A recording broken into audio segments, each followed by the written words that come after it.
Hi, I'm David. And I'm Gail. We had a lovely walk today that ended up with a once-in-a-lifetime experience. Yes, that it did.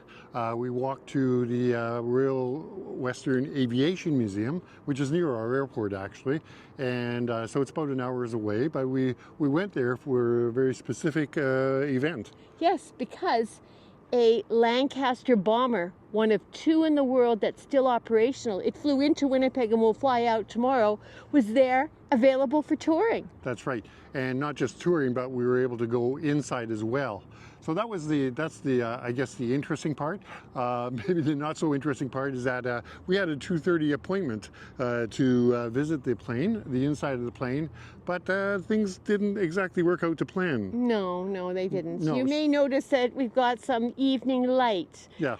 So let's see what happens. Exactly. We started off early in the afternoon, and basically right now it's like 9 o'clock at night by the time we've walked back here. So let's find out what happened. It's mid-July, about 1:30 in the afternoon on a day that wasn't all that warm to start off with, but it did ultimately get pretty hot. Yes, it did. But anyways, this is a sort of a standard walk that we do. We're actually members of the Royal Aviation Museum of Western Canada, and the museum also happens to be just before, it's actually on the same property as the Richardson International Airport, where we would also walk to catch flights to distant lands, essentially. Yeah, well, so often our travels are directed to long-distance walking. Historic pilgrimages, for example. We carry everything on our back anyway.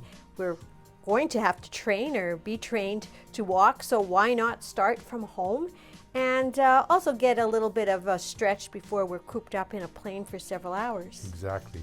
So here we are, we're actually heading out onto Portage Avenue now, which is the main thoroughfare that essentially goes right across Canada, and it's quite a broad street itself, but quite pleasant around here actually. There's lots of little shopping along the way as we just head a little bit westward on Portage Avenue.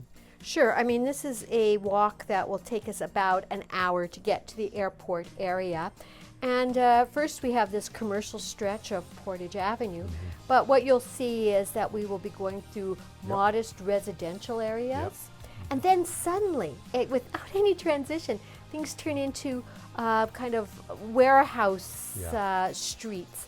And as we get closer to the airport, there'll be more and more business that's directed to the aviation industry, because historically and still, Winnipeg is a center of aerospace development and industry. Yeah, it's a different kind of experience, I think. We normally think about going through cities and seeing the beautiful buildings and what have you, and this is a different kind of a beauty, I guess you might say. And it's an area that's sort of unexplored. People don't usually explore it on foot, and so it's just seeing something new as we move along through this kind of territory. Also, increasingly, we see more and more planes.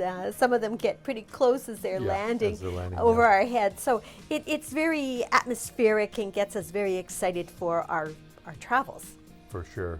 Anyways, we're going to let this wind down, I think, or wind up actually, as we head through the industrial areas, and we'll pretty soon be on the doorstep of the museum itself.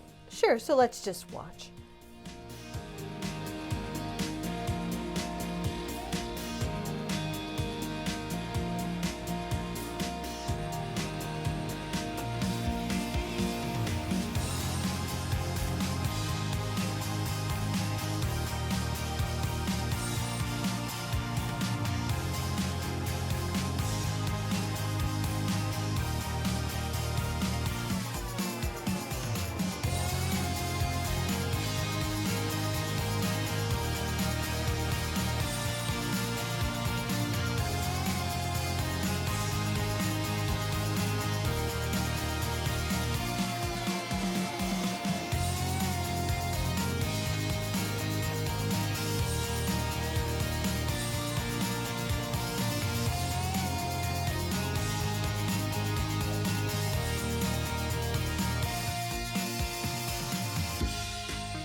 as we approach the airport, the aviation fuel is in the air, and you can see actually the air control tower of the Winnipeg airport.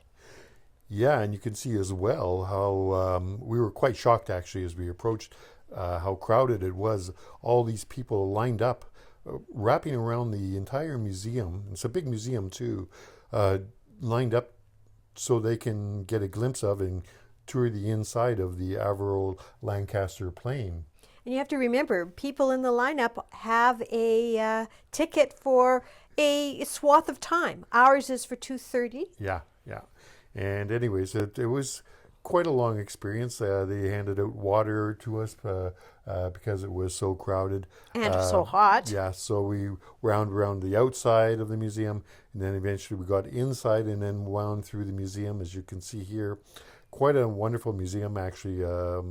Lots of interesting planes and displays, rockets even, that you can see. And it's really quite a wonderful place. We enjoy coming here quite a bit. And we're finally now outside, but we're still winding around this particular plane. Right, in order this to isn't it yet. Yes, and that's it in the background there. That's our final destination, is the Avro Lancaster.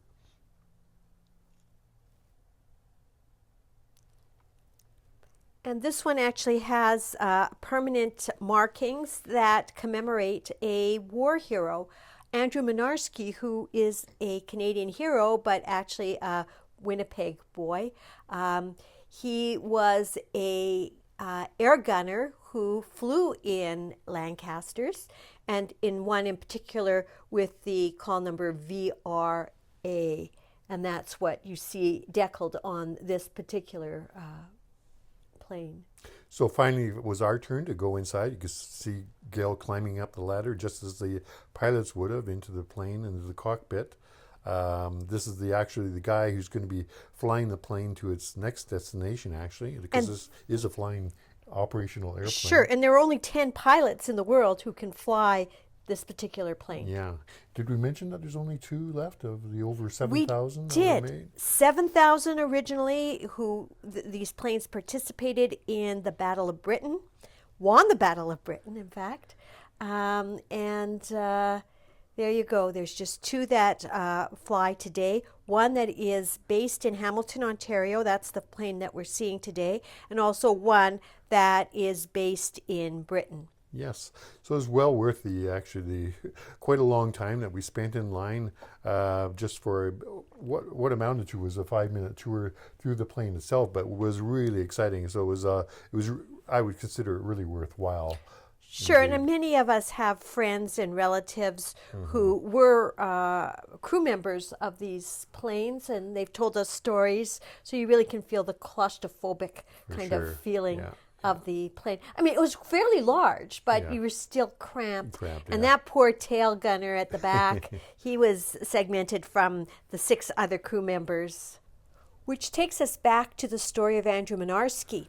During a bombing mission in 1944, Mynarski could have escaped his disabled diving Lancaster, but instead tried unsuccessfully to save his tail gunner.